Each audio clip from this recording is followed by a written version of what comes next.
ಇದೊಂದು ವೆರೈಟಿ, ಇದು ಮೊದಲನೇದು ನೋಡಿ. ಇದು ದಂಟು ನೋಡಿ, ಇದು ದಂಟು, ಅದು ಆಗದ್ದು ಹಸಿರಿದ್ದದ್ದು. ಈಗ ನೋಡಿ ಇದೊಂಥರ ಪರ್ಪಲ್ ಕಲರ್ ಅಂತ ಹೇಳ್ಬೋದು. ಕೆಸುವಿನ ಎಲೆ, ಇದರ ಎಲೆಯಲ್ಲಿ ನೋಡಿ ಈ ತರ ಡಾಟ್ಸ್ ಡಾಟ್ಸ್ ಉಂಟು, ಕಪ್ಪು ಕಪ್ಪು ಚುಕ್ಕಿ ಚುಕ್ಕಿ ಉಂಟಲ್ಲ. ಹಾಯ್ ಎಲ್ಲರಿಗೂ, ಇವತ್ತು ಯಾವುದೇ ರೆಸಿಪಿ ಮಾಡ್ತಾ ಇಲ್ಲ, ಬಟ್ ನಮ್ಮ ಇಲ್ಲಿ ತೋಟಕ್ಕೆ ಬಂದಿದ್ದೇನೆ. ನಮ್ಮ ನೇಬರ್ ಇದು ತೋಟ ಇದು. ಸೊ ಇಲ್ಲಿ ನೋಡ್ಬೋದು ನೀವು, ಎಲ್ಲ ಕಡೆ ಕೆಸುವಿನ ಎಲೆ ಇದೆ. ಸೊ ಈ ಟೈಮಲ್ಲಿ ಎಲ್ಲಿ ನೋಡಿದ್ರು ಕೂಡ ನಮಗೆ ಕೆಸುವಿನ ಎಲೆ ನೋಡ್ಲಿಕ್ಕೆ ಸಿಗ್ತದೆ. ಹಾಗೆ ಇದರ ಬಗ್ಗೆ ಸ್ವಲ್ಪ ಮಾಹಿತಿಯನ್ನು ನಾನು ಕೊಡ್ತೇನೆ. ಅಂದ್ರೆ ನಾವು ನಮ್ಮ ಊರಲ್ಲಿ ಇದ್ರದ್ದು ಪತ್ರೊಡೆ ಎಲ್ಲ ಮಾಡ್ತೇವೆ ಈ ಟೈಮಲ್ಲಿ. ಬಟ್ ಯಾವ ಎಲೆ ಒಳ್ಳೆಯದು ಪತ್ರೊಡೆಗೆ, ಯಾವುದು ಬೆಸ್ಟ್, ಮತ್ತೆ ಯಾವೆಲ್ಲ ಟೈಪಲ್ಲಿ ಬರುತ್ತೆ ಕೆಸುವಿನ ಎಲೆ, ಅದೆಲ್ಲ ಡೀಟೇಲ್ಸ್ ಅನ್ನ ಇವತ್ತಿನ ವಿಡಿಯೋದಲ್ಲಿ ಕೊಡ್ತೀನಿ. ಅದಕ್ಕಿಂತ ಮುಂಚೆ ನನ್ನ ವಿಡಿಯೋಸ್ ಎಲ್ಲ ನಿಮ್ಗೆ ಇಷ್ಟ ಆಗ್ತಾ ಇದೆ, ವಿಡಿಯೋ ಒಂದು ಲೈಕ್ ಕೊಡಿ. ಹಾಗೆ ವಿಡಿಯೋನ ಫ್ರೆಂಡ್ಸ್ ಜೊತೆ, ಫ್ಯಾಮಿಲಿ ಜೊತೆ ಎಲ್ಲ ಶೇರ್ ಮಾಡಿ. ಈ ಗದ್ದೆಯಲ್ಲಿ ಸುಮಾರಾಗಿದೆ ಕೆಸುವಿನ ಎಲೆ, ಎಲ್ಲ ಕಡೆ ಕೆಸುವಿನ ಎಲೆ ಉಂಟು. ಇದಕ್ಕೆ ಇಂಗ್ಲಿಷಲ್ಲಿ ಟ್ಯಾರೋ ಲೀವ್ಸ್ ಅಂತ ಹೇಳ್ತಾರೆ, ಅಥವಾ ಕೊಲೊಕೇಸಿಯಾ ಲೀವ್ಸ್ ಅಂತ ಕೂಡ ಹೇಳ್ತಾರೆ. ಮತ್ತು ಇದರಲ್ಲಿ ನಾವು ನಮ್ಮ ಊರಲ್ಲಿ ಸಾಮಾನ್ಯವಾಗಿ ಒಂದು 2-3 ವೆರೈಟಿದು ಮಾತ್ರ ನಾವು ಯೂಸ್ ಮಾಡೋದು, ಅಂದರೆ ಪತ್ರೊಡೆ ಮಾಡೋದು. ಬೇರೆ ಕಡೆ ಎಲ್ಲ ಯೂಸ್ ಮಾಡ್ತಾರೆ. ಇದರಲ್ಲಿ ತುಂಬ ವೆರೈಟಿ ಉಂಟು ಈ ಎಲೆಯಲ್ಲಿ, ಆಯಿತಾ. ಸುಮಾರು ವಿಧ ಉಂಟು. ನಾವು ಯಾವುದು ಯೂಸ್ ಮಾಡ್ತೇವೆ, ಯಾವುದು ಒಳ್ಳೆಯದು ಅಂತ ಅದನ್ನು ಹೇಳ್ತೇನೆ ನೋಡಿ. ಈಗ ಇದೊಂದು ವೆರೈಟಿ, ಇದು ಮೊದಲನೇದು ನೋಡಿ.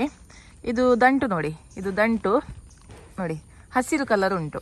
ಇದೊಂದು ವೆರೈಟಿ. ಓಕೆ, ನಮ್ಮ ಕಡೆ ಈ ಹಸಿರಿಗಿಂತ ಇನ್ನೊಂದು ಬರುತ್ತೆ, ಕೆಂಪು ಅಥವಾ ಕಪ್ಪು ದಂಟಿನದು ಬರುತ್ತೆ. ಅದನ್ನು ಜಾಸ್ತಿ ನಾವು ಇಲ್ಲಿ ಕರಾವಳಿ ಕಡೆ ಎಲ್ಲ ಜಾಸ್ತಿ ಅದನ್ನು ನಾವು ಯೂಸ್ ಮಾಡೋದು ಪತ್ರೊಡ್ಡೆಗೆ. ಅದರಲ್ಲಿ ಸ್ವಲ್ಪ ಜಾಸ್ತಿ ನ್ಯೂಟ್ರಿಯೆಂಟ್ಸ್ ಉಂಟು, ಅದು ಒಳ್ಳೆಯದು ಅಂತ ಹೇಳ್ತಾರೆ. ಬಟ್ ಕೆಲವು ಕಡೆ ಎಲ್ಲ, ಬೇರೆ ಊರಲ್ಲೆಲ್ಲ ಈ ಹಸಿರು ದಂಟಿನದು ಪ್ರಿಫರ್ ಮಾಡ್ತಾರೆ, ಅಂದರೆ ಇದರಲ್ಲಿ ಅಷ್ಟು ನಿಮಗೆ ಇದು ಎಂತ ತುರಿಸುವುದಿಲ್ಲ ಅಂತ ಹೇಳಿ. ಬಟ್ ಕೆಂಪು ದಂಟಿನದ್ದು ಉಂಟು ನೋಡಿ, ಅದು ಸ್ವಲ್ಪ ಅದು ತುರಿಸ್ತದೆ. ಅದನ್ನು ನಾವು ಸಂಸ್ಕರಿಸಬೇಕು ಸರಿಯಾಗಿ, ಅದನ್ನು ಸಹ ತೋರಿಸ್ತೇನೆ. ಆದರೆ ನಮ್ಮ ಊರಲ್ಲಿ ಮಾಡೋದು ಮಾತ್ರ ಇದಕ್ಕಿಂತ ಜಾಸ್ತಿ ನಾವು ಮಾಡೋದು ಕೆಂಪು ದಂಟಿನದು, ಅದು ಸ್ವಲ್ಪ ಟೇಸ್ಟ್ ಕೂಡ ಜಾಸ್ತಿ ಅಂತ ಹೇಳ್ತಾರೆ. ಓಕೆ, ಇದೊಂದು ವೆರೈಟಿ ನೋಡಿದ್ರಲ್ಲ. ಈಗ ಕೆಂಪು ವೆರೈಟಿದು ತೋರಿಸ್ತೇನೆ ನೋಡಿ. ಇದು ನೋಡಿ, ಈ ಕೆಸುವಿನ ಎಲೆ ನೋಡಿ ಹೀಗಿರ್ತದೆ. ಇದರ ದಂಟು ನೋಡಿ, ಕಲರ್ ನೋಡಿ, ಅದು ಆಗದ್ದು ಹಸಿರಿದ್ದದ್ದು. ಈಗ ನೋಡಿ ಇದೊಂಥರ ಪರ್ಪಲ್ ಕಲರ್ ಅಂತ ಹೇಳ್ಬೋದು, ಅಥವಾ ಬ್ರೌನ್ ಕಲರ್ ಅಂತ ಕೂಡ ಹೇಳ್ಬೋದು. ಓಕೆ, ನಮ್ಮ ಊರಲ್ಲೆಲ್ಲ ಜಾಸ್ತಿ ಯೂಸ್ ಮಾಡೋದು ಇದು. ಓಕೆ, ಇದು ಸ್ವಲ್ಪ ನಿಮಗೆ ತುರಿಸುವಿಕೆಲ್ಲ ಇರ್ತದೆ. ಇದು ಹೇಗೆ ಅಂದರೆ, ಬೆಳಿಗ್ಗೆ ಇದನ್ನು ಕಟ್ ಮಾಡಿ ಇಡೋದು. ಬೆಳಿಗ್ಗೆ ಕಟ್ ಮಾಡಿಟ್ರೆ ಮರುದಿನ ಅಥವಾ ಸಾಯಂಕಾಲ ಇದನ್ನು ನಾವು ಪತ್ರೊಡೆ ಮಾಡ್ತೇವೆ. ಓಕೆ, ಇದು ಹಾಗೆ ಯಾಕೆ ಇಡೋದು ಅಂದರೆ ಇದು ಸ್ವಲ್ಪ ಬಾಡುತ್ತದೆ, ಅದು ತುರಿಸುವಿಕೆ ಎಲ್ಲ ಕಡಿಮೆ ಆಗ್ತದೆ. ಮತ್ತು ಅಡುಗೆ ಮಾಡುವಾಗ ಸರಿಯಾಗಿ ಇದು ಹುಳಿ ಹಾಕಬೇಕು, ಆವಾಗ ಇದು ತುರಿಸುವುದಿಲ್ಲ. ಬಟ್ ಕೆಲವು ಕಡೆ ಎಲ್ಲ ಈ ಹಸಿರು ದಂಟಿನದು ಕೂಡ ಯೂಸ್ ಮಾಡ್ತಾರೆ. ಬಟ್ ಅದು ಅಷ್ಟು ಜಾಸ್ತಿ ನಿಮಗೆ ತುರಿಸುವಿಕೆಲ್ಲ ಇರುವುದಿಲ್ಲ. ಬಟ್ ಇದು ಒಳ್ಳೇದಂತ ಹೇಳ್ತಾರೆ, ಸ್ವಲ್ಪ ಅದಕ್ಕಿಂತ ಇದು ಒಳ್ಳೇದು ಅಂತ ಹೇಳ್ತಾರೆ ನಮ್ಮ ಕಡೆ. ಬೇರೆ ಕಡೆ ಎಲ್ಲ ಅದು ಕೂಡ ತಿಂತಾರೆ, ಆಯಿತಾ. ಹಾಗೆ ಇದು 2 ಟೈಪ್ ಇದಾಯಿತು. ಮತ್ತೊಂದು ಟೈಪ್ ಇದು ಉಂಟು, ಅದು ಬೆಸ್ಟ್ ಅಂದರೆ ಬೆಸ್ಟ್. ಅದು ಯಾವುದು ಅಂತ ನೋಡುವ. ಓಕೆ, ಮತ್ತೊಂದು ರೀತಿಯ ಪತ್ರೊಡೆ ಎಲೆ ಉಂಟು, ಅದು ಮರ ಕೆಸು. ಅಂದರೆ ಇದು ಎಲೆ ಉಂಟು ನೋಡಿ, ಮರದಲ್ಲಿ ಆಗ್ತದೆ, ಆಯಿತಾ. ಅದು ಬೆಸ್ಟ್ ಬೆಸ್ಟ್ ಬೆಸ್ಟ್, ಒಳ್ಳೆ ಟೇಸ್ಟ್ ಇರುತ್ತೆ ಅದು. ಇಷ್ಟು ತೋರಿಸಿದ್ದೀನಲ್ಲ, ಎಲ್ಲದಕ್ಕಿಂತ ಬೆಸ್ಟ್ ಅದು ಮರ ಕೆಸು. ನಮ್ಮ ಈಚೆ ಅದು ಸಿಗುದಿಲ್ಲ ಎಲ್ಲಿ ಸಹ. ಹಳ್ಳಿ ಕಡೆ ಎಲ್ಲ ಸಿಗ್ಬೋದು, ಇಲ್ಲಿ ನಮ್ಮ ಮರದಲ್ಲಿ ಅದಿಲ್ಲ. ಅದು ಸಿಕ್ಕಿದ್ರೆ ಬೆಸ್ಟ್, ಆಯ್ತಾ, ಮರ ಕೆಸು ಅಂತ. ಓಕೆ ನೋಡಿ, ಇದೊಂದು ರೀತಿಯ ಕೆಸುವಿನ ಎಲೆ. ಇದರ ಎಲೆಯಲ್ಲಿ ನೋಡಿ ಈ ತರ ಡಾಟ್ಸ್ ಡಾಟ್ಸ್ ಉಂಟು, ಕಪ್ಪು ಕಪ್ಪು ಚುಕ್ಕಿ ಚುಕ್ಕಿ ಉಂಟಲ್ಲ, ಇದನ್ನ ಯೂಸ್ ಮಾಡಬಾರ್ದು, ಇದೆಲ್ಲ ಒಳ್ಳೇದಲ್ಲ. ಓಕೆ, ಈ ಕೆಸುವಿನ ಎಲೆಯನ್ನ ಸರಿಯಾಗಿ ಸಂಸ್ಕರಿಸದಿದ್ರೆ ತುರಿಕೆ ಎಲ್ಲ ಆಗುತ್ತೆ. ಅದು ಯಾಕೆ ಅಂದ್ರೆ ಅದರ ಎಲೆಯಲ್ಲಿ ಆಕ್ಸಾಲಿಕ್ ಆಸಿಡ್ ಕ್ರಿಸ್ಟಲ್ಸ್ ಅಂತ ಇರುತ್ತೆ. ಅದರಿಂದ ನಮ್ಗೆ ಬಾಯಲ್ಲಿ, ಗಂಟಲಲ್ಲೆಲ್ಲ ತುರಿಕೆ ಆಗುದು. ಅದನ್ನ ಕಡಿಮೆ ಮಾಡ್ಲಿಕ್ಕೆ ನಾವು ಹುಳಿಯನ್ನ ಯೂಸ್ ಮಾಡಬೇಕು. ಲೆಮನ್ಸ್ ಆಗ್ತದೆ, ಹುಣಸೆ ಹುಳಿ ಸಹ ಆಗ್ತದೆ. ಪದಾರ್ಥ ಅದು ಮಾಡುವಾಗ, ಪತ್ರೊಡೆ ಮಾಡುವಾಗ ಅಥವಾ ಎಂತದ್ದು ಮಾಡುವಾಗ ಹುಳಿ ಎಲ್ಲ ಜಾಸ್ತಿಯಾಗಿ ಹಾಕಿ ಅದನ್ನು ನಾವು ಸರಿ ಮಾಡ್ಬೋದು. ಆದಷ್ಟು ನೀವು ಈ ಕೆಸುವಿನ ಎಲೆಯನ್ನು ಆಯ್ಕೆ ಮಾಡುವಾಗ ನೋಡಿ, ಹೀಗೆ ನೋಡಿಕೊಂಡು ಆಯ್ಕೆ ಮಾಡಿದ್ರೆ ಆಯಿತು. ಇದರ ಹಿಂದೆ ಎಲ್ಲ ನೋಡ್ಬೇಕಾಯ್ತಾ. ಒಮ್ಮೊಮ್ಮೆ ಇದು ಎಂತೆಲ್ಲ ಇರ್ತದೆ ಇದರ ಹಿಂದೆ, ಜಾಸ್ತಿಯಾಗಿ ಜೇಡರ ಬಲೆ ಎಲ್ಲ ಇರ್ತದೆ. ಓಕೆ, ಇದು ನೋಡಿ, ಇದು ಒಳ್ಳೇದುಂಟು. ಹಾಗೆ ಮತ್ತೆ ನೋಡಿ, ಈ ಥರ ಎಲ್ಲ ಇದ್ದದ್ದು ಎಲೆಯಲ್ಲಿ ಈ ಥರ ಚಿಕ್ಕಿ ಚಿಕ್ಕಿ ಆಗಿದ್ದು ಹೀಗೆಲ್ಲ ಇದ್ದದ್ದು ಇದೆಲ್ಲ ಸೆಲೆಕ್ಟ್ ಮಾಡಬೇಡಿ. ಹಾಗೆ ಸ್ವಲ್ಪ ನೋಡಿ ಕಲರ್ ಎಲ್ಲ ಚೇಂಜ್ ಆಗಿದ್ದೆ ನೋಡಿ, ಈ ಥರ ಹೀಗೆಲ್ಲ ಆದರೆ ಅದನ್ನೆಲ್ಲ ಯೂಸ್ ಮಾಡ್ಲಿಕ್ಕೆ ಹೋಗಬೇಡಿ.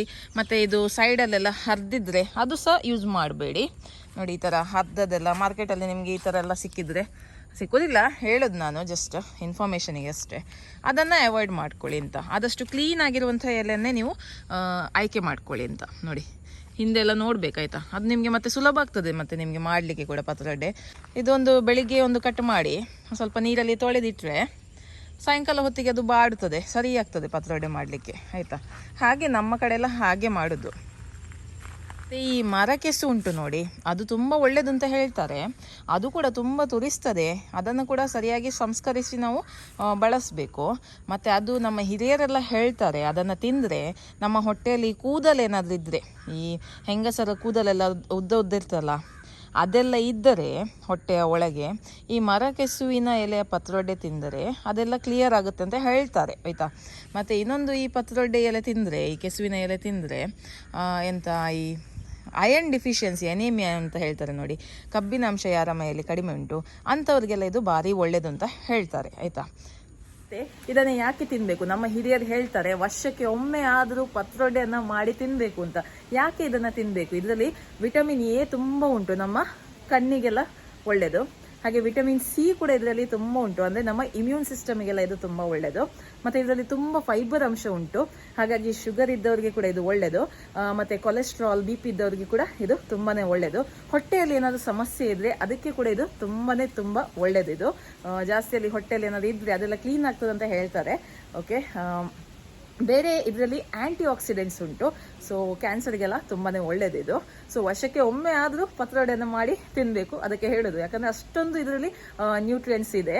ಓಕೆ, ಹಾಗೆ ಮತ್ತೊಂದು ವಿಷಯ ಏನಂದರೆ, ಇದರ ಎಲೆ ಮಾತ್ರ ಅಲ್ಲದೆ ಇದರ ದಂಟು, ಹಾಗೆ ಇದರ ಮಣ್ಣಿನ ಅಡಿಯಲ್ಲಿ ಇದರ ಗಡ್ಡೆ ಇರ್ತದೆ ನೋಡಿ, ಅದನ್ನು ಸಹ ನಾವು ಯೂಸ್ ಮಾಡ್ತೇವೆ, ಅದನ್ನು ಸಹ ನಾವು ಬಳಸಿ ಅಡುಗೆ ಎಲ್ಲ ಮಾಡ್ತೇವೆ, ಆಯಿತಾ. ಸೊ ಫುಲ್ಲಾಗಿ ಅದು ಯೂಸ್ ಆಗುತ್ತೆ, ಬಟ್ ಕರೆಕ್ಟಾಗಿ ಅದನ್ನು ಸಂಸ್ಕರಿಸಬೇಕು, ಅದೇ ಒಂದು ಮೇನ್ ವಿಷಯ. ನಾನಿವತ್ತು ಪತ್ರೊಡೆಯನ್ನು ಮಾಡ್ತಾ ಇಲ್ಲ, ಅದರ ರೆಸಿಪಿ ನಾನು ಆಲ್ರೆಡಿ ಲಾಸ್ಟ್ ಇಯರ್ ಹಾಕಿದ್ದೀನಿ.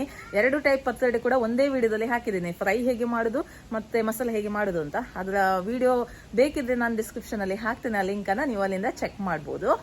ಸೊ ಈ ಮಾಹಿತಿ ನಿಮಗೆ ಇಷ್ಟ ಆಯಿತು ಅಂತ ಅಂದ್ಕೊಳ್ತೀನಿ. ಇವತ್ತಿನ ವಿಡಿಯೋನ ಇಲ್ಲೇ ಮುಗಿಸ್ತೀನಿ, ಇನ್ನು ಮುಂದಿನ ವಿಡಿಯೋದಲ್ಲಿ ಸಿಗ್ತೀನಿ. ಅಲ್ಲಿ ತನಕ ಬಾಯ್.